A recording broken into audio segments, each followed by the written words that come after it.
Welcome to the Slop Temple. We pray this video helps. In this video, I will explain how to get easy wickets in real cricket.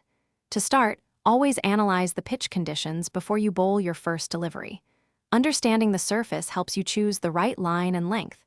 Varying your deliveries keeps the batsman guessing, preventing them from settling.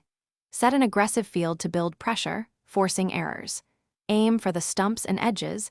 These are prime targets for dismissals. Consistency is key to success in every over. Now let's dive into specific bowling techniques. For right-handed batsmen, a well-executed in-swinger can be highly effective, aiming for the pads or stumps. Conversely, outswingers work wonders against left-handers, often finding the outside edge. Delivering a precise yorker, targeting the base of the stumps, is a fantastic way to get bowled or leg before wicket. Don't forget to mix in a bouncer to surprise the batsman and disrupt their rhythm, potentially leading to a mistimed shot. Field placement is crucial for creating wicket-taking opportunities. Position one or two slips and a gully to catch those crucial edges, especially early in the innings.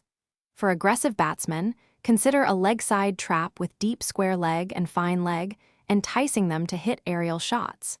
Strategically place fielders to cut off easy singles, building pressure and forcing the batsman to take risks. Always adjust your field based on the batsman's tendencies and the type of delivery you plan to bowl.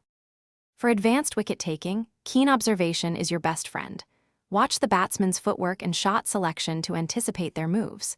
After a few quick deliveries, surprise them with a well-disguised slower ball. This often leads to a miscue. If you're a spin bowler, mastering variations like the googly or flipper can be incredibly deceptive. Remember, patience and consistency are paramount. Stick to your plan, bowl in good areas, and the wickets will surely come your way. Thanks for watching. Consider subscribing if we helped you.